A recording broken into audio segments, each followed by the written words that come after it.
విభిన్నంగా నీ యొక్క బిడ్డలతో మీరు ముచ్చటించమని సకల మహిమ ఘనత మీకే ఆరోపిస్తూ యేసు నామములో అడుగుచున్నాము తండ్రి. ఆమేన్. హల్లెలూయా. ఏం చెప్పండి? డ్యూ. ఏమని చెప్తున్నారు వాళ్ళు? మీరు కట్టాలి, మీరు మాకు బాకీ ఉన్నారు. ఏమన్నారు? మీరు బాకీ ఉన్నారు. ప్రతి నెల కూడా మీరు బాకీ ఉన్నారు, మాకు కట్టాలి బాకీ. దినవృత్తాంతం మొదటి గ్రంథం 16వ అధ్యాయం 28, 29 వచనాలను మనం చదువుకుందాం. దినవృత్తాంతం మొదటి గ్రంథం 16వ అధ్యాయం 28, 29 వచనాలని మనం చదువుదాం.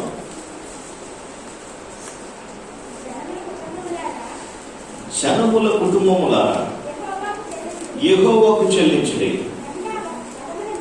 మహిమ బలమును యెహోవాకు చెల్లించుడి, యెహోవా నామమునకు తగిన మహిమను ఆయనకు చెల్లించుడి.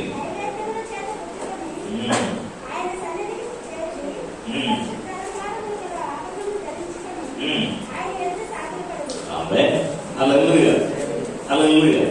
ఎందుకు చెప్పాను తెలుసా బాకీ అని? మీరు ఆ బాకీలు చక్కగా చెల్లిస్తారు. మరొకసారి వాళ్ళు ఎవరని దేవుడు అంటున్న మాట ఏంటి తెలుసా? జనులారా, నా ప్రజలారా, దేవుని బిడ్డలారా, దేశ వంశస్థులారా, ఆయా భాషలు మాట్లాడే వాళ్ళారా, ఇదిగో మీరు నాకు బాకీ ఉన్నారు, మీరు నాకు డ్యూ, మీరు నాకు బాకీ ఉన్నారు. ఏంటా బాకీ అని ఆలోచిస్తే అంటున్నాడు. ఏమన్నాడు తెలుసా? యెహోవాకు మహిమ చెల్లించాల్సిన బాకీ ఉండిపోయాం. 2 చేతులపై కింద అంటున్నాడు. కింద వచనంలో యెహోవా నామమునకు తగిన మహిమ చెల్లించుడి. హల్లెలూయా. హల్లెలూయా. నేను ప్రతిదీ కూడా ధ్యానం చేస్తుంటాను అన్నమాట. బాగా అంటే బాగా డీప్గా వెళ్తుంటాను, మెడిటేషన్ చేస్తాను. ఏ విషయమైనా సరే పునాదుల దగ్గరికి వెళ్ళా ప్రయత్నం చేస్తాను. ఈ మధ్య నా అకౌంట్ క్రియేట్ చేసినప్పుడు నాకు ఒక విషయంలో సంతోషం అనిపించింది. ఏంటో సంతోషం ఏంటంటే అది నా ఫోటో పెట్టుకుని డబ్బులు అడుగుతున్నాడు. అవునదా? ఫోటో పెట్టుకుని ఏం చేస్తున్నాడు? నా ఫోటో పెట్టుకుని నా స్నేహితులు ఏమడుగుతున్నాడు? ఎంత పంపించుకున్నాడు? నేను 20,000 పంపించుకున్నాను. ఎంత అడిగిపోయినా నువ్వు యాక్సెప్ట్ చేసి దేవునికి ఇస్తావు. సరే, అది తెలుసుకున్నాము, కుటుంబంలో యాక్సెప్ట్ చేసి ఉంటాడు. సరే, గమనించాల్సిన విషయం ఏంటంటే ఎంత బొమ్మ పెట్టుకుని ఏం చేశాడు? అడిగే డబ్బులు అడుగుతున్నాడు. నాకు ఎంతనే వచ్చింది ప్రభా, ఈయన రెవల్యూషన్ ప్రభా, నువ్వు నీ బొమ్మ పెట్టుకుని ఎంతమంది అడుగుకుంటున్నారో దేవా అర్థం లేకుండా చెయ్యి దేవునికి స్తోత్రం. హల్లెలూయా. ఎవరు బొమ్మ పెట్టుకుని క్రిస్టియన్ షాప్కి వెళ్ళాను అనుకోండి, నేను ప్రభు పెట్టలేనండి, ఉల్లిపాయ బొమ్మ రావా? కానీ అక్కడ కూడా వేసుకోవడం పడుకోవాలా? యెహోవా నామమునకు తగిన మహిమ చెల్లించుడి. 2 చేతులపైకి తెలుసు. ఆమేన్. హల్లెలూయా. వాడంటే యేసుప్రభుని ఎక్కడ వాడతావు తెలుసా? ఎవరినైనా అనారోగ్యం వచ్చినా చెప్పండి, కొరకు ప్రార్థన చేస్తాం, ప్రభు సహాయం చేస్తాడు, ప్రభు బాగు చేస్తాడని చెప్పండి. దేవునికి స్తోత్రం కలుగుతుంది. హల్లెలూయా. కానీ గమనించండి, మిగతా వాటికి అన్నెసరీగా, అనవసరంగా ప్రభు నామానికి మనం ఏం తేకూడదు? చెడ్డ పేరుని తేకూడదు, పర్టికులర్గా పైసా దగ్గర. హల్లెలూయా. సరే, గమనించాల్సిన విషయం ఏంటంటే వీళ్ళు ఇక్కడ అంటున్నాడు, ప్రభు నాకు మీరు మహిమ చెల్లించాలి, ఆ విషయంలో మీరు బాకీ ఉన్నారు, నైవేద్యం చేతపుచ్చుకున్న సన్నిధికి రావాలి మీరు అంటున్నాడు. నా ఎదుట మీరు సాగిలపడాలి అంటున్నాడు. దేవునికి స్తోత్రం కలుగుతుంది. హల్లెలూయా. యెహోవాకి మహిమ చెల్లించడం అంటే ఏంటి? యెహోవాకి మహిమ చెల్లించడం ఎలా చెల్లించగలం? యెహోవాకి మహిమ ఈ రోజు ఆయన బాకీ ఎలా తీరుస్తాం? బాకీ తీర్చిన ప్రయత్నాలు చేస్తుంటాం కదా, ఎన్నో ప్రయత్నాలు చేస్తాం, ఎన్నో స్ట్రాటజీస్, ఎన్నో పథకాలు వేస్తాం ఒక బాకీ తీరడానికి. ఈరోజు ప్రభు మనం అడుగుతున్న విషయం ఏంటి తెలుసా? నా బాకీ తీర్చడానికి మీరు ఏ పథకాలతో ఉన్నారు? ఏ పథకాలతో ఉన్నారు? నా బాకీ ఏంట? బాకీ నాకు రావాల్సిన మహిమ నాకు రావట్లేదు. నన్ను గణపరచువాలని నేను గణపరుస్తాను. ఆమేన్. హల్లెలూయా. హల్లెలూయా. హల్లెలూయా. మోషే దగ్గరికి వెళ్దాం. ప్రభు 2 సార్లు మాట్లాడాడు. బైబిల్లో చాలా మందిని వేసి ప్రభు చాలా మందిని దేవుడు 2 సార్లు పలకరించాడు. అబ్రహామా అన్నాడు, సమూయేలు అన్నాడు, మండుచున్న పదలో మోషే అన్నాడు. 2 చేతులు పలకరించాడు. ఎందుకు పలకరించాడు? మోషేని ఎందుకు పలకరించాడు? మోషేని దేవుడు ఎందుకు దర్శించాడు? అని ఆలోచిస్తే నిర్గమకాండం మనకి ఏం తెలియజేస్తుంది తెలుసా? నిర్గమకాండం 3వ అధ్యాయం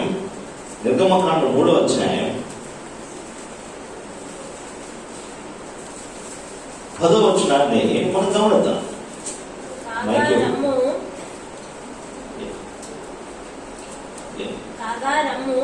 నిన్ను ఫరో యొద్దకు పంపెదను. ఇశ్రాయేలీయులైన నా ప్రజలను నీవు ఐగుప్తులో నుండి తోడుకొని పోవాలనెను. మోషే నీ బాధ్యత ఏంటో తెలుసా? మోషే నేను ఎందుకు పిలిచానో తెలుసా? నా ప్రజలైన ఇశ్రాయేలీయులు ఐగుప్తులో ఉన్నారు, నువ్వు వారిని బయటికి తీసుకురావాలి. దేవునికి స్తోత్రం కలుగుతుంది. హల్లెలూయా. ఎందుకు మోషేని దేవుడు ఎన్నుకున్నాడో తెలుసా? బంధకాల్లో ఉన్న వాళ్ళని బయటికి రాపించడానికి. ఆమేన్. హల్లెలూయా, హల్లెలూయా. ఇప్పుడు మీరు నాకు ఒక విషయం చెప్పండి, మీరు నాకు ప్రశ్నకు సమాధానం చెప్పండి. మోషే నీవు ఐగుప్తులో ఉన్న నా ప్రజల్ని బయటికి తీసుకురావాలి అన్న పాయింట్ లో మోషేకి సంబంధించిన సంకల్పం ఉందా, దేవుడికి సంబంధించిన సంకల్పం ఉందా?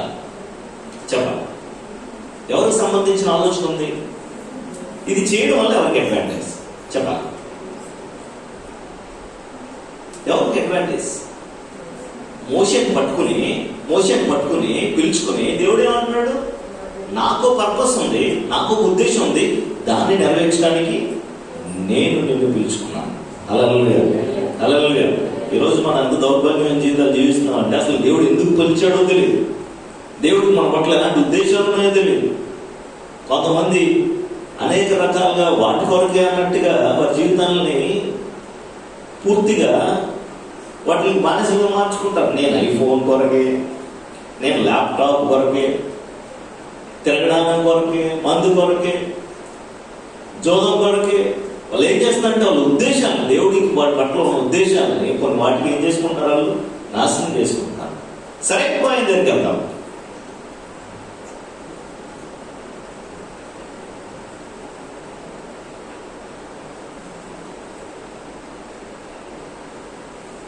పేతురు నీవు కేఫా అనబడదు. మత్తయి సువార్త 16వ అధ్యాయం 18వ వచనాన్ని చదువుకున్నాం. మత్తయి సువార్త 16వ అధ్యాయం 18వ వచనాన్ని చదువుదాం. నీవు పేతురు నీ ఈ బండ మీద నా సంఘమును కట్టుదును. పాతాళలోక ద్వారములు దాని ఎదుట నిలువనేరవని నేను నీతో చెప్పుచున్నాను. హల్లెలూయా, హల్లెలూయా. చూసారా ఇక్కడ ఏమంటున్నాడు పేతురుతో? పేతురు నీ మీద నా సంఘాన్ని కడతాను. హల్లెలూయా. ఆయనకు వచ్చిన బహుమతి ఏంటి తెలుసా? రివర్స్ లో సిలువ వేయబడ్డాడు. ఈరోజు ప్రభు మనల్ని వేసుకున్న ప్రశ్న ఏంటంటే, ప్రభు మనకి ఇస్తున్న చిన్న ఇన్సైట్ ఏంటంటే, ఆలోచన ఏంటంటే, మోషే నేను ఎన్నుకున్నాను నా పని నిమిత్తం, పేతురుని ఎన్నుకున్నాను నా పని నిమిత్తం. ఏమంటున్నాడు? నా సంఘాన్ని ఎవరి మీద కడతాను? నీ మీద కడతాను పేతురు అంటున్నాడు. సరే, ఒక ఆయన భయంకరంగా హింసిస్తున్నాడు క్రైస్తవ సంఘాన్ని. దమస్కు మార్గంలో పట్టుకున్నాడు ప్రభు అతన్ని. గొప్ప వెలుగొచ్చాయి తాకింది. యేసు ప్రభుని హింసించాలనుకున్నవాడు మారిపోయాడు, మార్మస్ పొందాడు, రక్షణ పొందాడు. తన గురించి ప్రభు ఏమంటున్నాడు చూద్దాం. అపోస్తల కార్యములు 9వ అధ్యాయం 15వ వచనం చూద్దాం. అందుకు ప్రభువు నీవు వెళ్ళుము, అన్ని జనుల ఎదుటను రాజుల ఎదుటను ఇశ్రాయేలీయుల ఎదుటను నా నామము భరించుటకు ఇతడు నేను ఏర్పరచుకొనిన సాధనమై ఉన్నాడు. హలో, వింటున్నారా? ఏమని రాయబడింది ఇక్కడ? సౌలు నేను ఎందుకు ఎన్నుకున్నానంటే, పౌలుగా ఎందుకు మార్చుకున్నానంటే, ఇతడు నా నామాన్ని భరించడానికి నేను ఏర్పరచుకున్న సాధనం. 2 చేతుల పైకి తెలుసుకెళ్ళున్నాను. ఈరోజు మీరు విలువైన ప్రజలు, ఇక్కడ చాలా ప్రశస్తమైన ప్రజలు, అద్భుతమైన సత్యాలని ప్రభు బయలుపరుస్తున్న సమయం ఏంటో తెలుసా? ప్రభు మనతో మాట్లాడుతున్న విషయం కొద్దిగా మనసుకు దావిస్తే, మీరు ఆలోచించగలిగితే అంటున్నాడు, మిమ్మల్ని నేను రక్షించుకున్నది నా పర్పస్. ఆమేన్. హల్లెలూయా, హల్లెలూయా. ఇప్పుడు మీరు నాకు విషయం చెప్పండి. ఇప్పుడు అడిగాను, వాట్ ఈస్ యువర్ డ్రీమ్? నీ కళ ఏంటి? ఏమనుకుంటున్నావు నువ్వు అని అడిగితే ఒక్కొక్కరు కూడా చెప్తారు. అయ్యగారు సీతపేటలో చిగులుంటే చాలు. ఏమంటే చాలు? ఆయన చిగులుంటే చాలు. నాకు 50,000 జీతం వస్తే చాలు, మంచి హస్బెండ్ వస్తే చాలండి, మంచి భార్య ఉంటే చాలండి. గమనించాల్సిన విషయం ఏంటంటే, ఒక్కొక్కరికి ఒక్కొక్క డ్రీమ్స్ ఉన్నాయి లేదా? ఉన్నాయా లేదా? లేవా? ఉన్నాయి. ఏమవుతుంది అనుకుంటున్నా ఆకాశ్ చెప్పు అనుకుంటావు అది చెప్పు. కొంత మార్చేకి నా వల్ల చెప్పినా పైలట్ అవుదాం అనుకున్నాడు. దేవునికి స్తోత్రం, దేవునికి స్తోత్రం. జాగ్రత్త, అప్పుడు ఆఫ్ఘనిస్తాన్ ఎక్కారనుకో. ఓకే సరే, గాడ్ బ్లెస్ యు. సరే పైలట్. ఓకే అమ్మ నువ్వేమనుకోను? Civil engineer. ఓకే నేను ఏమనుకుంటున్నావా? Software engineer. దేవునికి స్తోత్రం. హల్లెలూయా. ఇది డ్రీమ్స్ అనే కదా, అందరికి డ్రీమ్స్ అనే తప్పకుండా డ్రీమ్స్. విషయం తెలుసు, దేవుడి దగ్గర మనకి చాలా ఈజీ చాయిస్ ఉంటుంది. ఈజీ చాలా చాయిస్ అంటే చికెన్ మటన్ పెడతాడు. ఏం పెడతాడు? చికెన్ మటన్ పెడతాడు. చికెన్ కావాలంటే చికెన్, మటన్ కావాలంటే మటన్. హల్లెలూయా. ఆయన బలంతో చేయడు. నువ్వు ఇలా చేయకపోతే నీ కాల్ చేసేస్తాను మళ్ళీ చేసేస్తాను అని. హల్లెలూయా. ఆయన ఎప్పుడైనా నేను బ్యాడ్ టైం చేస్తే అప్పుడు ఇన్వాల్వ్ అవుతాడు, ఇంటర్వ్యూ అవుతాడు తప్ప సాధారణంగా ఓకే నీకేం కావాలి సార్ చికెన్ తీసుకో. అదే మీరు ప్రభుని అడిగారు అనుకో, ప్రభా నా పట్ల నీ సంకల్పం ఏంటంటే మటన్ రా అంటాడు. నా ఆలోచనలు మీ ఆలోచనలు వంటివి కావు, నా మార్గాలు మీ మార్గాల వంటివి కావు. ఇర్మియా గ్రంథం 29వ అధ్యాయం 11వ వచనాన్ని చదువుదాం. ఇర్మియా గ్రంథం 29వ అధ్యాయం 11వ వచనం. నేను మిమ్మల్ని గూర్చి ఉద్దేశించిన సంగతులను నేను ఎరుగుదును. I know thoughts, my thoughts towards you. రాబో కాలమందు మీకు నిరీక్షణ కలుగునట్లుగా అవి సమాధానకరమైన ఉద్దేశములే గాని హానికరమైనవి కావు. యెహోవా వాక్కు. హల్లెలూయా. ఏమంటారు ఇప్పుడు? అందరూ చదవండి, ఒకసారి చదవండి, బైబిల్ చదువుకుని చదవండి. నేను మిమ్మల్ని గూర్చి ఉద్దేశించిన సంగతులను నేను ఎరుగుదును. రాబో కాలంలో మీకు నిరీక్షణ కలుగునట్లుగా అవి సమాధానకరమైన ఉద్దేశములే కానీ హానికరమైనవి కావు. ఇదే యెహోవా వాక్కు. ప్రభు ఏదైనా మనకి సెలవిస్తే అది హానికరంగా ఉంటుందా ఉండదా? సేఫా కాదా? సేఫా కాదా? నువ్వేది తలపెట్టినా వెనకాల హస్తం ఉంటే అంతా సేఫే. ఆమె హల్లెలూయా, హల్లెలూయా అంటున్నాడు. నేను మిమ్మల్ని గుర్చిన ఉద్దేశించిన సంగతులు నేను ఎరుగుతాను. ఎక్కడో కాకినాడలో ఉండవలసిన అవునా కదా? ఈ ప్రాంతానికి వచ్చారు. ఒకనొక దినం అనుకున్నాం, అగ్రిమెంట్ చేసుకున్నాం ఇద్దరం. నీ ఇష్టం, నా జీవితంలో ఎట్లా పెడతాను, నువ్వు ఏం చేసుకుంటావు చేసుకో. నీ ఆలోచనలే నా జీవితంలో నెరవేర్చబడాలి. ఇక్కడ ఉండాలనుకున్నాడు, ఇక్కడే ఉన్నాను. ఇది తిరిగిన ఇక్కడికి రావాల్సి వస్తుంది. దేవునికి ఇస్తాం. హల్లెలూయా. సరే గమనించాల్సిన విషయం ఏంటంటే అంటున్నాడు, నేను మిమ్మల్ని కూర్చిన ఉద్దేశించిన సంగతులు నేను ఎరుగుతాను. హల్లెలూయా. ఒక వ్యక్తికి టర్నింగ్ పాయింట్ దొరికేది ఎక్కడో తెలుసా? ఒక వ్యక్తి జీవితానికి మలుపు ఎక్కడ లభిస్తుంది తెలుసా? యేసు ప్రభు దగ్గర లభిస్తుంది. హల్లెలూయా. మీరు ఏం చేయక్కర్లేదు ఇతరులకి. నేను ఒకటే కోరుకుంటాను, ఒకటే ప్రసంగిస్తాను. అదేంటి తెలుసా? ఇతరులకి help them to try Jesus. ఒక్కసారి అలా ప్రయత్నం చేస్తే నీ పని నా పని అయిపోయినట్టే. వాళ్ళు నేను దేవుడే చూసుకుంటాడు. హల్లెలూయా. కొంతమంది వినియోగించుకోగలరా మనకు అనవసరం. గమనించండి, వాళ్ళు ఎక్కడికి వెళ్ళాలి? యేసు దగ్గరికి రావాలి. దేవునికి స్తోత్రం కలుగుతుంది కదా. హల్లెలూయా. సమస్య వచ్చింది పెళ్లిలో, అన్ని అరేంజ్ చేశారు, ద్రాక్షరసం అయిపోయింది. రాతిమానులు అన్నీ కూడా ఉన్న ద్రాక్షరసం అయిపోయింది. మరి దగ్గరికి వెళ్ళి చెప్పారు, అమ్మా ద్రాక్షరసం అయిపోయింది అంటే వెంటనే ఎక్కడికి వెళ్ళింది మరియా? ఎక్కడికి వెళ్ళింది? నా కుమారుడు. ఏం జరిగిందో తెలుసా? ద్రాక్షరసం లేదు. అమ్మ నాతో నీకేమి, నా సమయం ఎత్తులో రాలేదు, my time has not at come. ఎందుకు నన్ను ఫోర్స్ చేస్తావు అని చెప్పాడు. చూశాడు, నీళ్ళని ద్రాక్షరసంగా మార్చండి. చెప్పగలరు. ఎప్పుడు నీళ్లు ద్రాక్షరసం అంటే నీళ్లు అకార్డింగ్ టు సైన్స్. వాటర్ ఏంటమ్మా? కలర్లెస్ కలర్ఫుల్లా? కలర్లెస్. కానీ ఏమైంది? ద్రాక్షరసం అయిందా? కలర్ఫుల్ అయిందా? అవునా కాదా? సమస్యను ఎక్కడ తెచ్చారు? ఒక వ్యక్తి జీవితాన్ని కలర్ఫుల్ గా మారాలంటే ఆ సమస్య యేసు దగ్గరికి రావాలి. హల్లెలూయా, హల్లెలూయా, హల్లెలూయా.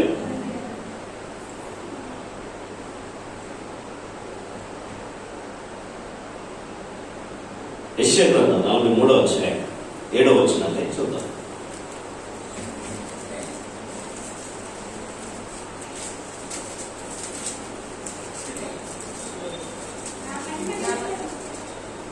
నా మహిమ నిమిత్తము నేను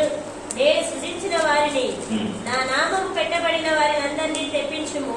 ఎవరి దగ్గర పెన్స్ ఉన్నాయో ఆ పెన్స్ తీసుకుని అండర్లైన్ చేసుకున్నాం అన్నమాట. లేని వాళ్ళ దగ్గర పక్క వాళ్ళ దగ్గర పెన్ తీసుకుని అండర్లైన్ చేసుకోండి.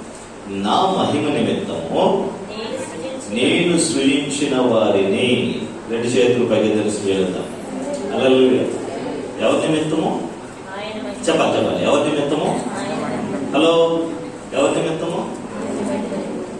ఆయన మహిమ నిమిత్తం. ఆయన మహిమ నిమిత్తం సృజించబడ్డ నీవు, ఒకవేళ ఆయన నిన్ను పైలెంట్గా చూడాలనుకుంటే నువ్వు పైలెంట్ అవుతావు. ఆయన నిన్ను సాఫ్ట్వేర్ ఇంజనీర్గా చూడాలంటే అలాగ అవుతావు. ఆయన నిన్ను సివిల్ ఇంజనీర్గా చూడాలంటే అలా అనుకుంటాం. కానీ ఒక్కసారి మీరు ప్రేయర్ మార్చారనుకోండి, ప్రభువా నీ చిత్తం నా జీవితంలో నెరవేర్చబడుతుందా కాదంటే మీ లైఫ్ కలర్ఫుల్గా మారుతుంది. Hallelujah, hallelujah, hallelujah. Not my will, let your will be done అని ఎవరు ప్రేయర్ చేశారు? యేసు ప్రభువే చేశాడు. ఏం చెప్పాడు యేసు ప్రభు? నా చిత్తము కాదు నీ చిత్తమే నెరవేర్చుకోండి కాదు. ఎలా ప్రార్థన చేస్తే మీరు నేను చెప్పండి. ఎందుకు కొన్ని వర్కౌట్ అవ్వదు తెలుసా? ఈక్వేషన్ ఏంటంటే ఈ లైన్లో లేదు కాబట్టి, ఈ కెటలిస్ట్ లేదు కాబట్టి. ఈ కెటలిస్ట్ మీకు ఉంటే మీ లైఫ్ రేట్ ఇంక్రీజ్ అవ్వచ్చు, డిక్రీజ్ అవ్వచ్చు. ఈ కారకం లేదు. ఏంటది? బైబుల్ వెలుగులో ప్రభా ఇదా అసలు విషయం, నాకు ఎందుకు అవ్వట్లేదా అనుకుంటున్నాను, ఎందుకు ఇలా జరుగుతుందని నేను అనుకుంటున్నాను, ఇదా ఇస్తాం. ఓకే, నీ చిత్తమే నా జీవితంలో నెరవేర్చబడాలి. హల్లెలూయా, హల్లెలూయా, హల్లెలూయా. ఓ పాస్టర్ గారికి సడన్ గా దేవుడు చెప్పాడు, నువ్వు పని మానే అన్నాడు. మానేశాడు. చెప్పాడు కదా ప్రభు, మానేశాడు. మానేసిన తర్వాత ఎక్కడికి వెళ్ళాలంటే చెట్టు కిందకి వెళ్ళాలన్నాడు. ఎక్కడికి? ఎక్కడ? మనం యోసేపు గురించి చదివాము. ఏంటి? గొయ్యి నుంచి గోపురానికి, లేదా ఏంటి పిట్ నుంచి ప్యాలెస్. అవునా? ఇక్కడ పాస్టర్ పరిస్థితి ఏం తెలుసా?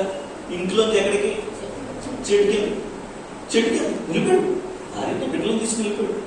రోజు ఆరాధిస్తున్నాడు. 15 రోజులు ఏం లేదు, ఆరాధిస్తున్నాడు. ఇప్పుడు నా సేవ చేయాలి, ఇక్కడే స్టార్ట్ చేయి గాస్పల్ అన్నాడు. గాస్పల్ స్టార్ట్ చేశాడు. మీరు నమ్ముతారా? నేను అలా చర్చిలో ప్రసంగించాను. ఇంకొండ ప్రాంతం ఆ యొక్క ఏరియా అంతటికి మంచి సేవకుడు, క్యారెక్టర్ సృష్టించాడు. దేవునికి స్తోత్రం. కానీ అంత ఈజీగా అవ్వలే. అది ఎక్కడ స్టార్ట్ చేశాడు? ప్రభు ఏమనుకున్నాడో అనుకున్న బాటలో ఉంటే మీ దారి రహదారి. హల్లెలూయా. మీ మార్గం రాజమార్గం. పిల్లల దగ్గర పర్టికులర్గా జ్ఞాపకం చేసుకో. ప్రభా నీ యొక్క వ్యక్తి, నువ్వు ఎవరు అనుకున్నావు ఆ వ్యక్తి మాత్రమే నా జీవితంలో ప్రవేశించాలి. హల్లెలూయా, హల్లెలూయా. సరే, గమనించాల్సిన విషయం ఏంటో తెలుసా ప్రియులారా? ఎవరు మహిమ నిమిత్తం అంటున్నాడు ప్రభు? నా మహిమ నిమిత్తమే నేను మిమ్మల్ని సృజించుకున్నాను. ఇప్పుడు ఏమనాలి? ఒక ఉద్యోగం వచ్చినా ఎవరు మహిమ నిమిత్తం? ఆయన నిమిత్తం. ఏ మంచి జరిగినా ఎవరి నిమిత్తం? ఆయన మహిమ నిమిత్తం. మా అత్తయ్య గారు ఉన్నారు, వాళ్ళు దద్దబాబు బాగైతే ప్రభు కొరకు వచ్చిన ఇది పూలకు డెడికేట్ చేస్తాను. ఆలోచించండి, ప్రభా నీ మహిమ నిమిత్తం. హల్లెలూయా, హల్లెలూయా.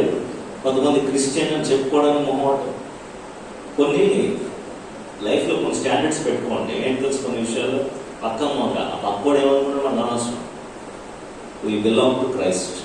ఆమేన్, హల్లెలూయా. చాలా మంది రకరకాలుగా ప్రాణాలు పోగొట్టుకుంటున్నారు. ఎలా పోగొట్టుకోకూడదు? విమానం నుంచి పడిపోగొట్టుకున్నారు ముగ్గురు. మన కాదు. వాళ్ళకి ఇంకా ఆలోచించండి. వాళ్ళకి కనీసం ఇంకా తోటాలైనా ఇంకా తప్పి తోటాలు ఎందుకు పోతే ఇంకా పైన వెళ్ళాలి. డైరెక్ట్గా అవ్వద్దు. గమనించాల్సిన విషయం ఏంటంటే రకరకాలుగా పోగొట్టుకుంటున్నారు. ఏసులో పోగొట్టుకుంటే ఇంకా మంచిది. హల్లెలూయా, హల్లెలూయా. నన్ను ఎవరైనా వెంబడిస్తే నా సిలువ ఎత్తుకుని వెంబడించాలి అని చెప్పి ప్రభువు అన్నాడు. మన ప్రాణం గురించి ఏం చేయాలి? whoever loses his life will gain it. ఎవరైతే నా నిమిత్తం పోగొట్టుకుంటారో వారు పొందుకుంటారు అని చెప్పాడు. ఆమేన్, హల్లెలూయా. ప్రభు అంటున్నాడు నా మహిమ నిమిత్తం అంటున్నాడు. ఎరిక్ లిటిల్ అనే వ్యక్తి జ్ఞాపకం వస్తున్నాడు నాకు. ఎరిక్ లిటిల్ ఆయన పరుగు పందాల్లో చాలా వేగంగా పరిగెత్తేవాడు. అనేక పథకాలు సాధించాడు. ఒకరోజు 100 మీటర్ల పరుగు ఆదివారం పడింది. తను చెప్పాడు. ఏం చెప్పాడు తెలుసా? ఆదివారం పడింది, నేను రానని చెప్పాడు. అందరూ ఏమనుకున్నారంటే వీడికి సాధన లేదు, సరిగ్గా అభ్యసించలేదు, అదిగా ఓడిపోతున్న భయంతో ఆదివారం రావట్లేదు అనుకున్నారు. సరే, అయిపోయింది. మరుసటిసారి 400 మీటర్లు పెట్టారు. 400 మీటర్లో ఇది ఫస్ట్ వచ్చాడు. దేవునికి స్తోత్రం కలుగుతుంది. హల్లెలూయా. 400 మీటర్లు పరుగు పందెం వెళ్తున్నప్పుడు అనుకున్నాడంట మనసులో, ప్రభా ఎన్ని మీటర్లు పరిగెట్టలేమో ప్రభా, నా వాళ్ళు కాదేమంటే ఒక స్వరం వినబడుతుంది. 100 మీటర్లు ఉన్నప్పుడు నువ్వు ఆదివారం కోసం నన్ను వదిలేసావు, ఆదివారం కోసం మొత్తం ఆ యొక్క పరుగు పందెం వదిలేసావు, నన్ను కనపరచు అని నేను కనపరుచుదును అని చెప్పి ప్రభు చెప్పాడంట. మాటలు బలం వచ్చినాయంట. ఆ రేస్ లో పాల్గొన్నాడు. ప్రియులు గమనించండి, ఫస్ట్ ప్రైజ్ కొట్టాడు. చెప్పండి కూడా ప్రభు నామస్తున్నారు. గమనించండి, ఏ నిమిత్తము అని ఆలోచిస్తే ఆయన మహిమ నిమిత్తము. హల్లెలూయా. ఈ రోజు గమనించండి, చర్చిని పోగొట్టుకున్న వాళ్ళు ఎంతోమంది ఉన్నారు. కాబట్టి చర్చికి రాకపోతే పాస్టర్ గారికి ఏం నష్టం చెప్పండి? ఏమైనా నష్టం? నాకేమైనా నష్టం ఉందని మీరు అనుకుంటారా? మీ పొరపాటు. నాకు అసలు నష్టం లేదు. దేవుని మందిరంలో మేలు అనుభవించాలంటే చర్చికి రావాలి. నేను చెప్తున్నాను అన్నమాట. బైబిల్ చెప్తుందా? చదువుతాను మీరు. 65వ కీర్తన 2వ వచనం చూడండి. 65వ కీర్తన 2వ వచనం చూడండి. ప్రార్థన ఆలకించువాడా సర్వ శరీరులు నీ యొద్దకు వచ్చెదరు. ఎందుకు వస్తున్నారు? చదవమ్మా. 4వ వచనం కూడా చదవండి. నీ ఆవరణంలో నివసించినట్లు నీవు ఏర్పరచుకొని చేర్చుకొని వాడు ధన్యుడు. నీ పరిశుద్ధాలయము చేత నీ మందిరములోని మేలు చేత మేము తృప్తి పొందెదము. హల్లెలూయా. గమనించండి, చర్చికి వచ్చేటప్పుడు మీకు నాకు సంబంధం లేదు అసలు. ఆమె మీరు వచ్చేది ఎవరి కోసం? ఎవరి కోసం? దేవుడి కోసం వస్తారు. ఎందుకు వస్తారు? ఆయన మీకు మేలు చేస్తాడు. నేను నమ్ముతున్నాను, ఖచ్చితంగా మేలు చేస్తాడు. హల్లెలూయా. ఉదయం లేచి ప్రేయర్ చేసినట్టు సార్, అందరి కోసం ప్రేయర్ చేశాను. ఏంటో ప్రభా సహాయం చేయండి, ఇంకా ఎవరైనా ఇబ్బందులు కృప చూపించండి, విడుదల చేయండి, సంఘమంతటిని దర్శించండి. హల్లెలూయా. A small prayer makes difference. ఆమేన్. గమనించాల్సిన విషయం తెలుసా? తప్పకుండా ప్రభు ప్రార్థన ఆలకించే దేవుడు. ఇప్పుడు చదువుకున్న ప్రార్థన ఆలకించే దేవుడు ఆయన.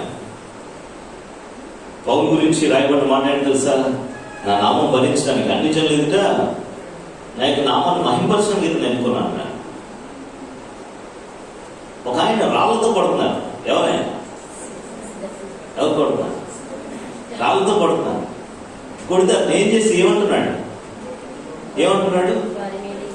రాళ్ళతో కొడుతుంటే ఏమంటున్నాడు? ఇదిగో నేను చూస్తున్నాను, ఇప్పుడు యేసుక్రీస్తు కుడి పార్శ్వన నిలబడి అన్నాడు. అంటే ఆ మాట నాకు చదువుతుంటే నాకు అనిపిస్తూ ఉంటుందన్నమాట. అసలు ఒక మనిషి కోసం ప్రభువు లేచి నిలబడడం ఏంటి? What a character! అసలు ఆలోచించండి. రాయబడిన మాట అపోస్తలుల కార్యం 7వ అధ్యాయం 55వ వచనం మనం చూద్దాం. అయితే అతడు పరిశుద్ధాత్మతో నిండిపోయిన వాడై ఆకాశము వైపు తేరి చూచి దేవుని మహిమను, యేసు దేవుని కుడి పార్శ్వమందు నిలిచియుండుటను చూచి ఆకాశము తెరవబడ్డయు మనిషి కుమారుడు దేవుని కుడి పార్శ్వమందు నిలిచియుండుటయు చూచుచున్నానని చెప్పెను. హల్లెలూయా. చూసారా? ఎవరైనా రాయబడిన నిలిచియుండుట. ఎవరు నిలిచిన్నారు? ఎందుకంటే రాళ్ళతో కొడుతున్నా సరే దేవుడు నామను మహిమపరిచాడు. ఎలా పరిచాడు తెలుసా? తండ్రి వీరు ఏం చేస్తున్నారు, వీరిని క్షమించు అని. గమనించండి, యేసయ్య లేచి నిలబడ్డాడు. నేను అంటాను, ఈ రోజు నువ్వు ఆయన డిగ్నిటీ కాపాడితే భూమి మీద, రేపు పరలోకంలో నీ డిగ్నిటీ నీకు ఉండదు. హల్లెలూయా. మనం తీసుకున్న సందేశం ఏంటి? బాకీ. నేను నాకు మహిమ చెల్లించట్లేదు, నాకు రావాల్సిన బాకీ చాలా ఉండిపోయింది, మీరు చాలా అనుభవిస్తున్నారు, చాలా మేలు పొందుకున్నారు, కానీ తగినంత కృతజ్ఞత నాకు రావట్లేదు, నేను చేయట్లేదు. ఎంతమంది నిజంగా ప్రార్థన చేస్తున్నారు? ఎంతమంది థ్యాంక్స్ చెప్తున్నారు ప్రభుకి? జస్ట్ నేను చెప్తున్నా, నేను లేవగానే ఏం చేస్తాను తెలుసా? 5 నిమిషాలు అలా ఉంటాను, మంచం మీద కూర్చోని ఫస్ట్ సీన్ ఏం గుర్తించుకుంటాను తెలుసా? ఫస్ట్ క్రాస్కి వెళ్తాను, సిలువ మీద మరణించు ప్రభు, నా కొరకు నువ్వు మరణించు. ఆ దెబ్బలు నా కొరకే, ఆ ముళ్ళ కిరీటం నా కొరకే, ఆ గాయాలు నా కొరకే. ఫస్ట్ 5 minutes నా ముందు కనిపించే సీన్ అది. నా మైండ్ అంతా ఎందుకో తెలుసా? ఫస్ట్ డే అలా స్టార్ట్ అయినప్పుడు రోజంతా మనం ఎన్ని చేసినా నథింగ్. ఆయన చేసిందా ఉంటుంది, మనం చేసింది నథింగ్. 2 చేతులు బయట కనిపిస్తుంటాం. హల్లెలూయా. ఎంత చేయండి అంతవరకు వెళ్ళండి. హల్లెలూయా. గమనించాల్సిన విషయం తెలుసా? మహిమ. క్రిస్టియన్స్ కి ఫ్రీడమ్ ఇవ్వబడింది, మీరు జ్ఞాపకం చేసుకోవాలి. క్రైస్తవులకు ఫ్రీడమ్ ఇవ్వబడింది, స్వేచ్ఛ ఇవ్వబడింది. ప్రభు స్వేచ్ఛ ఇచ్చారు మనకి. కానీ ఆ స్వేచ్ఛ ఇతరుల్ని బలహీనపరిచేలా ఉండకూడదు. తప్పుందా జీన్స్ వేసుకోవడంలో? తప్పుందా టీషర్ట్స్ వేసుకోవడంలో? ఇప్పుడు మీకు అర్థమైన బాధ్యత 10 కేజీలు చేంజ్ చేసుకొచ్చాను అనుకో ఎగ్జామ్. ప్రసంగాన్ని ఆలోచిస్తారా దాన్నే చెప్తారా? కొంతమంది కోసేటట్టు చూస్తారు. ఏంటిది ఏం చూస్తారు కొద్దిగా తల్లి అని కదా. గమనించాల్సిన విషయం ఏంటంటే నీ చేసే పనులు ఇంకొకరిని ఇద్దరు వెళ్ళారు. మన క్రిస్టియన్ ఆవిడే పిలిచింది ఫంక్షన్కి, వెళ్ళారు. మన చర్చితో ఇద్దరు వెళ్ళారు. ఒకడు బలహీనమైన విశ్వాసం, ఒకడు బలమైన విశ్వాసం. కూర్చున్నారు బంతిలో. ఏ బంతిలో? తిన్నాం కూర్చున్నారు. అది తీసుకురా, ఇది తీసుకురా, ఇది తీసుకురా, ఇది తీసుకురా. గంట కూర్చుని పక్కన ఏమైపోతాడు? ఆలోచించారు. మీరు చెప్పిన మాట ఆలోచించారు. బాగోదేమో, ఆన్లైన్ అవుతుంది, చాలా విషయాలు చెప్తాం. కొన్ని రకాల అవసరం అంటే తిన్న తప్పే. గమనించాల్సిన విషయం ఏంటంటే వీళ్ళ పక్కవారు బలహీనపడకుండా ఏమి చేసినను మీరు తినను, భోజనం చేసినా పానం చేసినా ఆయన మహిమ నిమిత్తము చేయాలి. What ever you drink are eat, do it for the glory of God. ఎవరి కోసం చేయాలి? ఆయన మహిమ నిమిత్తం చేయాలి. హల్లెలూయా. ఈరోజు నేను మనసులో ఒక అనుకున్న మాట చదువుతున్నప్పుడు ఆ మాటను చదువుదాం. కొలిసికి రాసిన పత్రిక 3:23 పోతే నేను చదువుతున్నప్పుడు అలా మార్చుకున్నాను.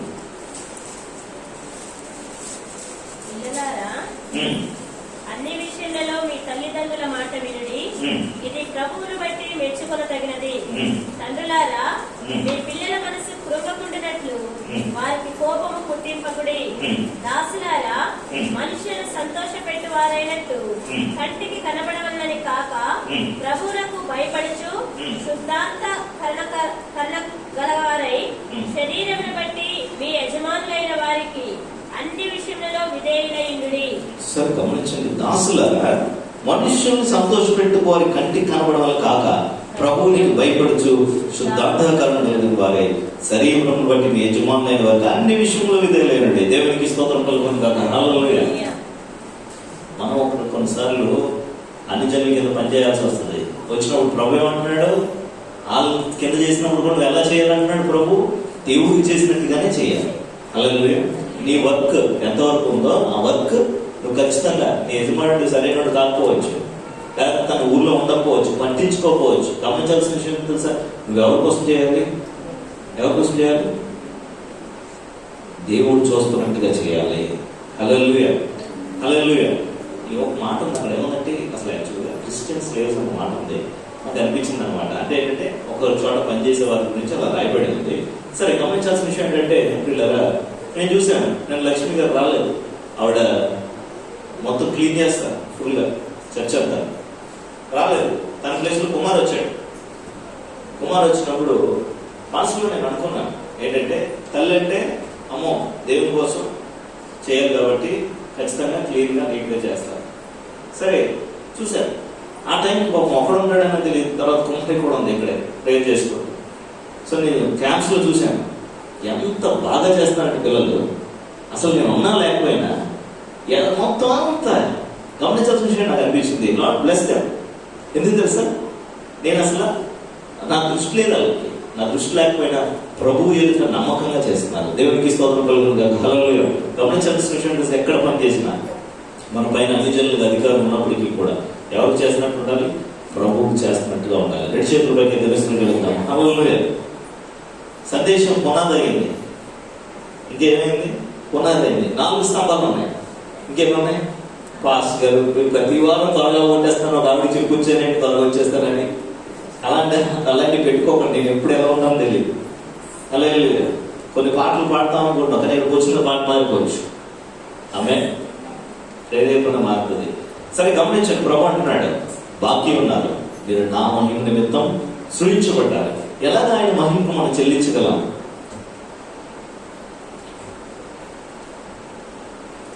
నెపోలియన్ చక్రవర్తి గుర్తొస్తున్నాడు. ఆ చక్రవర్తి కింద ఒక మంత్రి గారు ఉన్నారు. ఆయన యాక్చువల్గా ఏంటంటే అన్ని చూసుకుంటాడు, ఫైనాన్సెస్ అన్ని చూసుకుంటూ ఉంటాడు.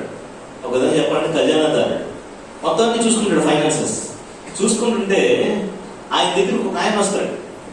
ఆయన వచ్చి అంటాడు, సార్ మీరే నన్ను ఆపుకోవాలి అంటాడు. ఏంటయ్యా చెప్పు, ఏంటి విషయం అంటే, ఏం లేదు సార్, నాకు 9 కోట్లు అప్పు ఉంది, కట్టేయాలి మీరు. ఎంత అమ్మా, ఎంత? 9 రూపాయలు కాదు, ఎంత? 9 కోట్లు. అన్ని రాసుకొచ్చాడు, ఎవరికి ఎంత ఇవ్వాలో అంతా రాసుకొచ్చాడు. కొట్టేది సార్ అని చెప్పి ఇచ్చాడు. వచ్చిన తర్వాత పంపించాడు. అంతే, ఇదో అతను అడుగుతున్నాడు, ఇచ్చి పంపించాడు.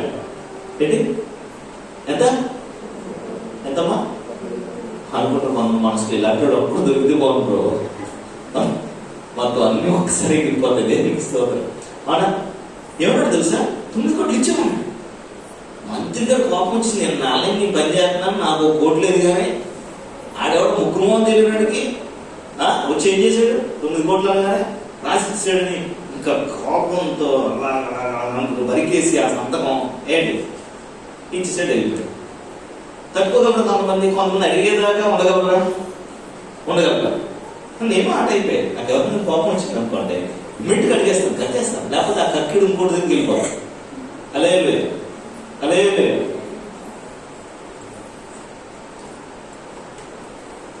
ఆఫీస్ బాస్ కోపం వస్తే ఫైల్ ఇసిరాడు ప్యూర్ తన అసిస్టెంట్ మీద.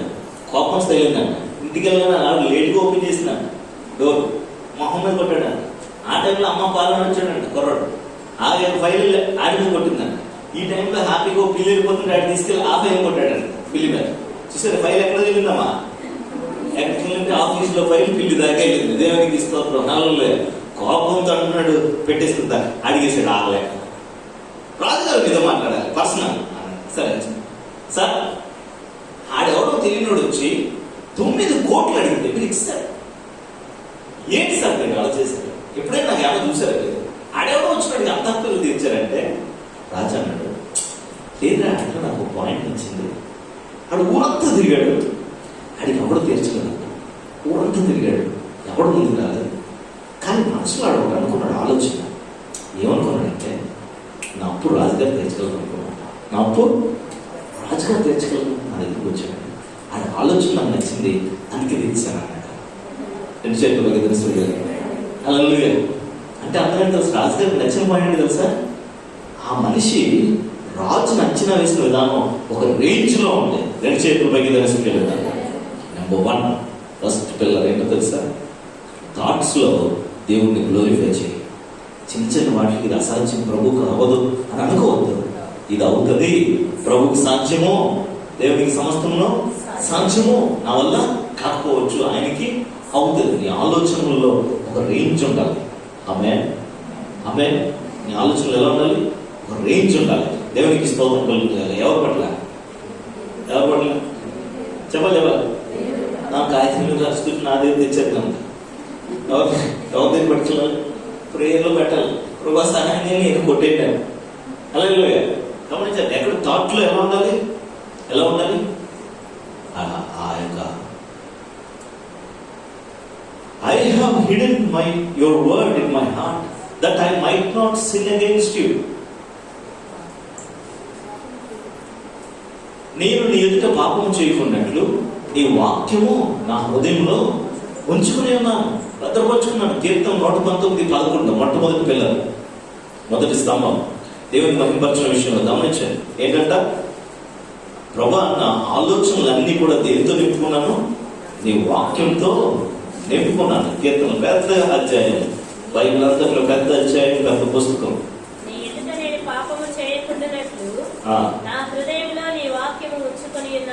చూడండి, ప్రతి ఆలోచనను కూడా దేంతో పెట్టేసుకున్నాడు?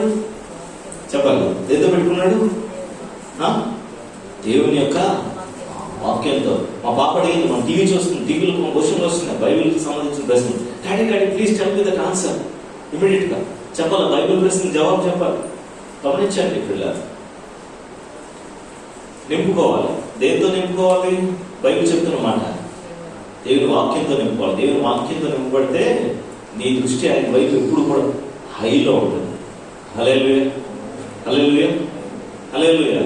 కీర్తనగాడు ఏమన్నాడు? నా సహాయానికి రమ్మంటున్నాడు. ప్రభు నాకు సహాయం చేయని రమ్మంటున్నాడు. ఎందుకు తెలుసా? నాకు ఈ సహాయం నీ వల్ల తప్ప మరొక వల్ల కానే కాదు. ఆమేన్, హల్లెలూయా. సహాయం కోసం ఎదురు చూస్తున్నావా? అనుకోని వ్యక్తుల నుంచి నీకు సహాయం వస్తుంది. అనుకోని వ్యక్తుల నుంచి నీకు సహాయం వస్తుంది. ఊహించు ప్రభు సహాయం చేస్తాడు, కనికరిస్తాడు. నెంబర్ 1, థాట్స్ లో దేవుడిని గ్లోరిఫై చేయాలి. దేవుడిని గ్లోరిఫై చేయాలి థాట్స్ లో. కొద్ది వాక్యంలో మిమ్మల్ని నడిపించాలని ఆశపడుతున్నాను ఈరోజు. ఎక్కువ తీసుకోండి. హెబ్రీయులకు రాసిన పత్రిక 11వ అధ్యాయం 6వ వచనం చూద్దాం.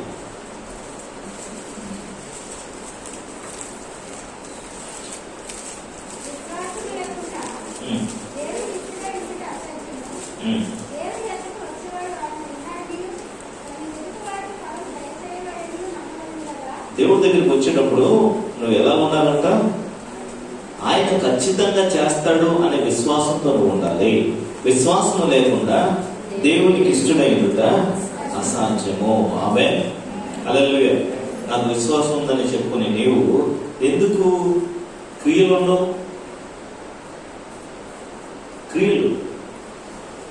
నిజమే కోచింగ్కి వెళ్ళలేదు, నిజమే పుస్తకాలు లేవు, నీకు అప్లై చేయాలి. By faith apply it. అదే కదా దేవుని దృష్టికి ఇష్టమైనది. ఆమేన్. హల్లెలూయా. గమనించాల్సిన విశ్వాసం లేకుండా దేవునికి ఇష్టమైనట అసాధ్యం. నేను ఇక్కడ నిలబడి రోజు ప్రసంగిస్తున్నాను, ఎన్ని గోడలు ఉంది ఇక్కడ ఉన్నప్పుడు మీరు నమ్ముతారా?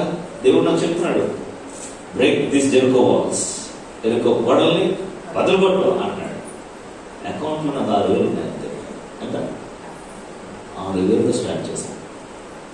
నిజానికి ఏం తెలుసా? ఒక అడుగు వేస్తే ప్రభు నడిపించే దేవుడే ఉన్నాడు. హల్లెలూయా. గమనించండి, నాకు విశ్వాసం ఉందని చెప్పుకోవడం కాదు. క్రియలు లేని విశ్వాసము మృతము అని బైబిల్ తెలియజేస్తుంది. హల్లెలూయా. ఒక అడుగు వేస్తే మిగతా అడుగు ప్రభు నడిపిస్తాడు. అది కూడా ఆయన చెప్పాలి. ఎవరు చెప్పాలి? ఆయన చెప్పాలి. ఆయన చెప్పినప్పుడు నువ్వు చేస్తే తప్పకుండా చేస్తాడు. కాబట్టి దేవుడు మహిమపరచడం అంటే ఏంటో తెలుసా? ఆయనతో కలిసి అంగీకారం అవడం, అగ్రిమెంట్ అవడం. మీరు నన్ను ప్రేమించిన కదా నా ఆజ్ఞలను గైకుంటారు. ఆయన మహిమపరచడం అంటే ఆయన ఆజ్ఞలను గైకుంటారు. నెంబర్ 1, థాట్స్ లో ఆయన గ్లోరిఫై చేయాలి. రెండో విషయం, విశ్వాసంతో ఆయన ఏం చేయాలి తెలుసా? మహిమపరచాలి.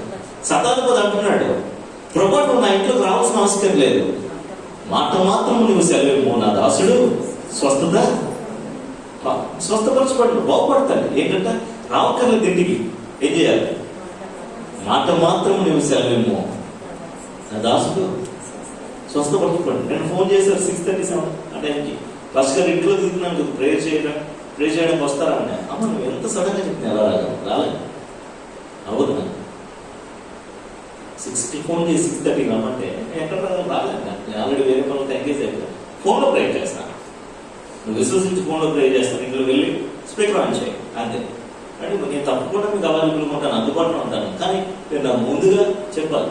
నేను అన్నింటిలో ఉన్నవాడిని, అన్ని విషయాల్లో నేను ఎక్కువగా ఇన్వాల్వ్ అయి ఉంటాను కనుక నాకు ముందుగా మీరు తెలియజేయాలి. సడన్గా చేస్తే ఎక్కడ అవుతుంది? సరే గమనించండి. కానీ ఆ బాబా నమ్మింది, ఓకే సరే అది చేశాను, ఫోన్లో ప్రేయర్ చేశాను. గమనించాల్సిన విషయం తెలుసు పిల్లలు, విశ్వాసం మాట మాత్రము నీవు సేవనేమో ఏంటంట నా దాసుడు బాగుపడ్డా. ఈరోజు విశ్వాసం దేని మీద? వినుట వలన విశ్వాసం కలుగును, వినుట క్రీస్తును కూర్చిన మాట వలన కలుగును. బైబిల్లో రాయబడిన మాట, యెహోవా తన వాక్కును పంపి వారిని వాక్ చేస్తుంది. సదాలుగా మాట ఎక్కడో విన్నాడో, ప్రసంగం ఎక్కడో ఆలోచించాడు. అందుకని అంటున్నాడు, ఏమంటుంది తెలుసా? నువ్వు మా ఇంట్లోకి రావడానికి నాకు అంత అర్హత లేదు ప్రభు, అంత అర్హత లేదు ప్రభు, కనుక నువ్వు మాట మాత్రం సెలవిమ్మన్నాడు. హల్లెలూయా. మొట్టమొదటి ఆలోచన ద్వారా దేవుని ఎలా మహిమపరచాలి, రెండోది విశ్వాసం ద్వారా దేవుని మహిమపరచాలి. 3 సమయం ఏంటో తెలుసా? రోమీయులకు రాసిన పత్రిక 12వ అధ్యాయం 9వ వచనం చూద్దాం.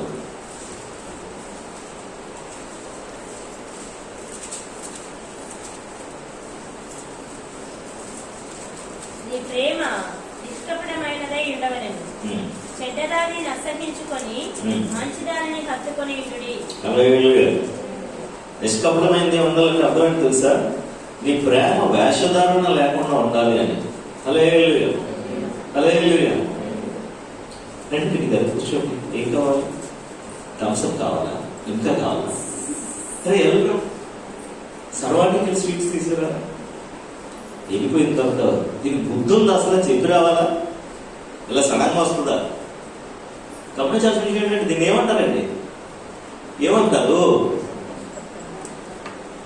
హల్లెలూయా.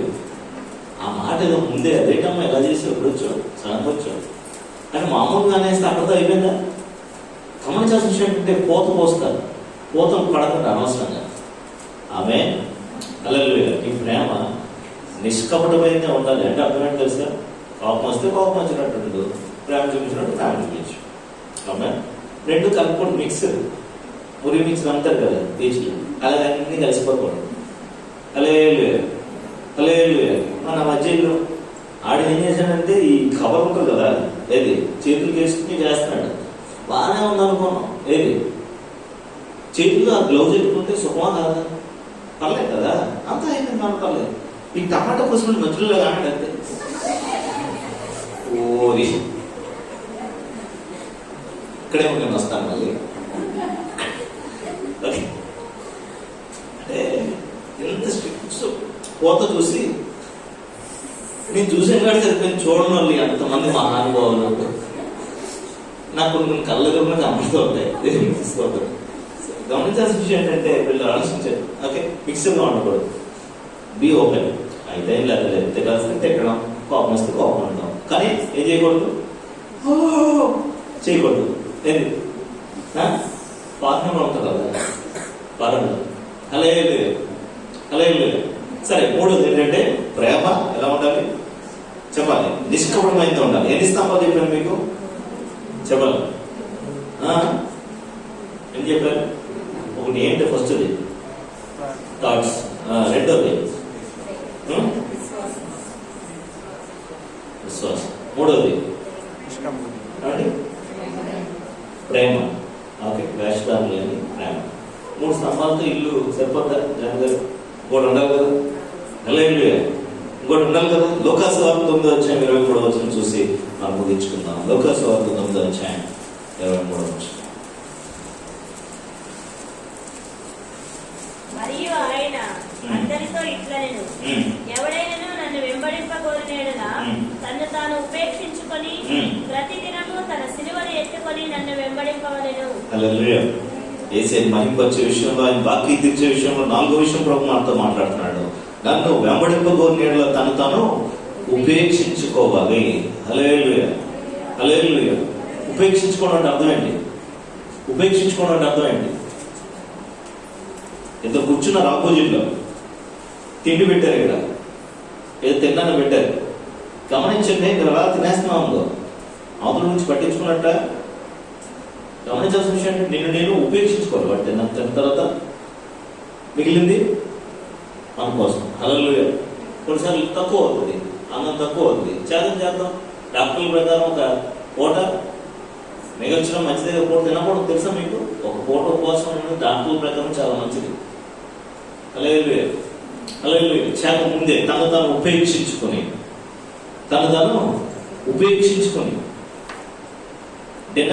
denying ourselves. ఏం చేయాలి? అక్కడ ఆగిపోలేదు. నా సిలువ ఎత్తుకొని, నేను అంటాను ప్రతిదినం లేచినప్పుడు, ఈ దినమంతా కూడా నీ ఆలోచనలు ఏమున్నాయో అవి నెరవేర్చుకో ప్రభు అని. హల్లెలూయా. హల్లెలూయా. హల్లెలూయా. ఈ 4 స్తంభాలు చాలా ఇంపార్టెంట్. ఉపేక్షించుకున్నాడు పేతురు, స్టెఫను ఉపేక్షించుకున్నాడు తన జీవితాన్ని, శిష్యులందరూ ఉపేక్షించుకున్నారు. నేటికి మాట్లాడుకునేలాగా యేసు ప్రభు వారిని చేశాడు తలక. దేవునికి స్తోత్రం కలుగుతుంది. హల్లెలూయా.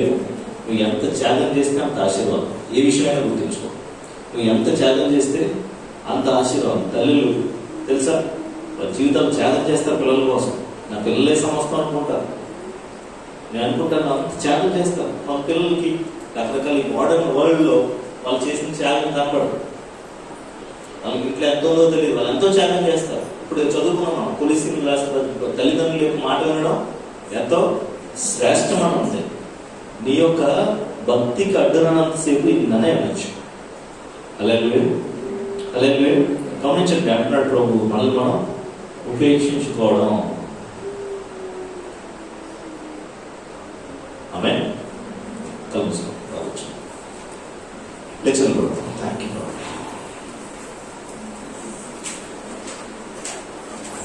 చాలా కలుసుకుందాం. ఎన్నో విషయాలు ప్రభు వారికి తెలియజేస్తున్నారు. మీరు నాకు వాక్యం ఉండిపోయారు అని ప్రభు మన మీద నిందను మోపుతున్నారు. నాకు వాక్యం ఉండిపోయారు మీరు, నాకు మహిమ చెల్లించట్లేదు మీరు, అన్ని జనులు నన్ను గణపరచట్లేదు మీరు.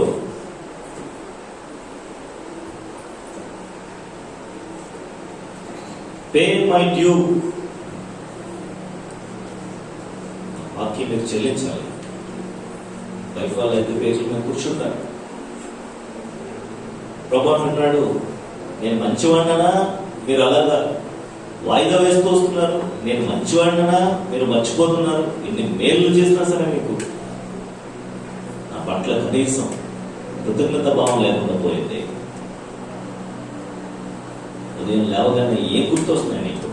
ఒక చిన్న థ్యాంక్స్ చెప్తున్నా వేసేకి, thank you for this life, help me lord to glorify your name through this life.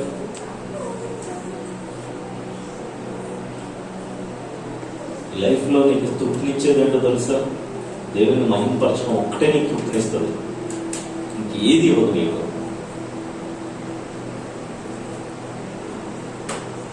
చేతులు ప్రకటిస్తున్నట్లేదు, నా ప్రభు సహాయం చేయండి. నా మాటల ద్వారా, సంభాషణ ద్వారా, నేను చేసే పనుల ద్వారా నీ నామానికి మహిమ వచ్చినట్లుగా నేను చేయడానికి సహాయం చేయండి. మనందరూ కలిసి ప్రార్థించాలి, మనందరూ కలిసి ప్రార్థించాలి, ఒక నిమిషం ప్రార్థించాలి. ఇప్పుడు నాకు అర్థమైంది ప్రభా, నేను ఎన్నైనా గోల్స్ పెట్టుకున్నాను ప్రభా, నా గోల్స్ కాదు ప్రభా, అసలు నీ గోల్స్ ఎంత టాప్ లో ఉంటాయి ప్రభా. నా థాట్ రేంజ్ నీ మీద పెరిగిపోయింది ప్రభా. ఇప్పుడు నీ పట్ల డిగ్నిటీ నాకు ఎక్కువైపోయింది ప్రభా. Respect him, honour him. ఇదిగో నెపోలియన్ చక్రవర్తి దగ్గరికి వచ్చి అంటున్నాడు, అయ్యా రాజుగారు, ఊరంతా తిరిగాం రాజుగారు, అవలేదు రాజుగారు, మీరే సహాయం చేయండి. వాడి ఆలోచన నా పట్ల ఆ రేంజ్లో ఉంది.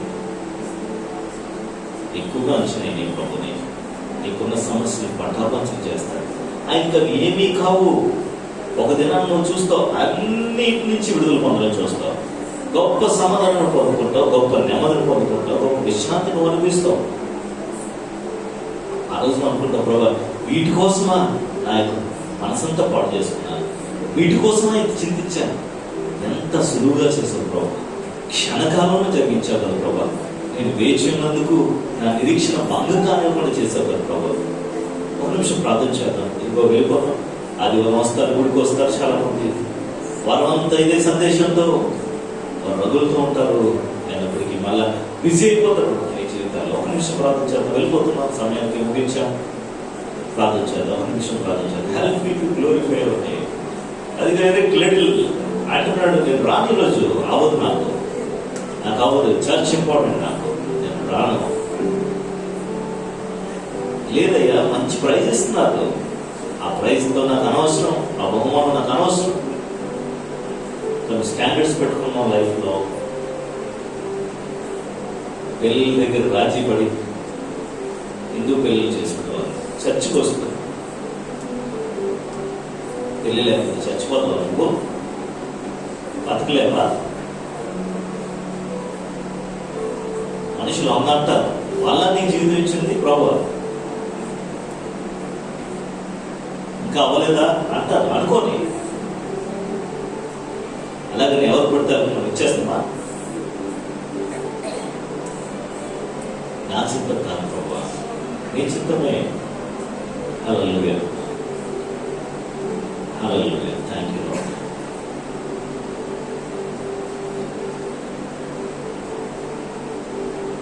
Thank you Lord. నేను చేతులు కలిగిన సృష్టిలేదా ఇదో ఒక శబ్దాలు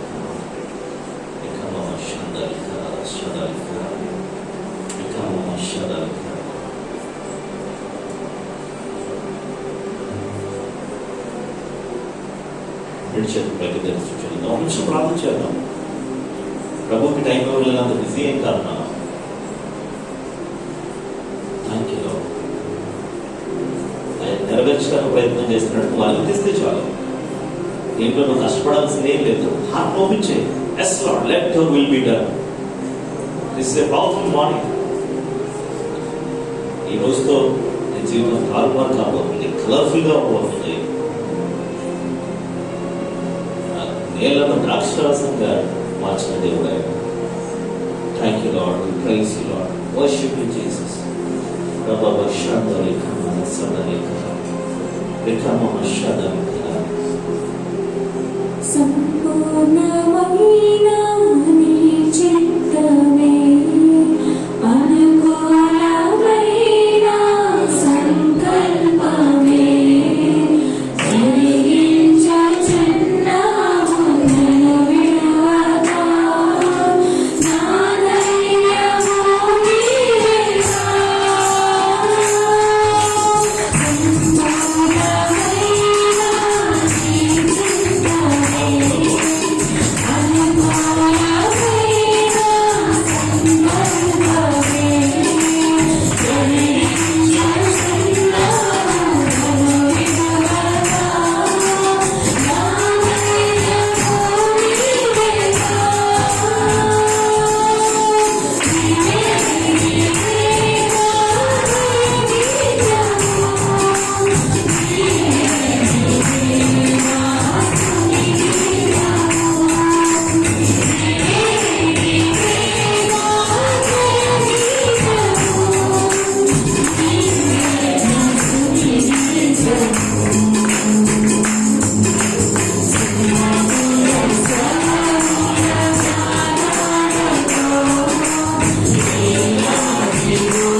కార్యాలు జరిగించడానికి విడువోక మనల్ని నడిపిస్తున్న దేవానికి పోతున్నాను. ఇదేనా ఎవరైతే ఇక మీద నా చిత్తం కాదు నీ చిత్తం, నా డ్రీమ్స్ కాదు, నీ యొక్క మైండ్లో ఏ డ్రీమ్స్ ఉన్నాయో ఆ గోల్సే నా జీవితంలో నెరవేర్చబడ్డానికి సహాయం చేయ ప్రభావ. నీ మైండ్లో ఏ వ్యక్తి అయితే నా జీవితంలో ఉన్నాడో ఆ వ్యక్తిని ప్రవేశపెట్టు ప్రభావ అని నిర్ణయం తీసుకు కంటిన్యూ పోతున్నాను. విడుదల తీసుకుని నిర్ణయం బట్టి పోవాలని తెలియజేస్తున్నాను. ఇక మీద మీ సంకల్పంతో కనిపించండి, మీ చేత మా జీవితం నెరవేర్చిన సకల మహిమతో మీకే ఆరోపిస్తున్నాం. వేస్తున్నాము తండ్రి అయిన దేవుని ప్రేమ, కుమారుని యేసుక్రీస్తు పరిశుద్ధాత్మ సహవాసం కూడిన మనందరికీ ప్రత్యేకంగా ఏదైనా not my will let your will be done, నా చిత్తం కాదు నీ చిత్తమే నా జీవితంలో నెరవేర్చుకుంటుగా నాకు ప్రార్థించిన ప్రతి బిడ్డకు సార్వత్రిక సంఘానికి ఇప్పుడు ఎల్లప్పుడు ఉపరింత సదాకాలం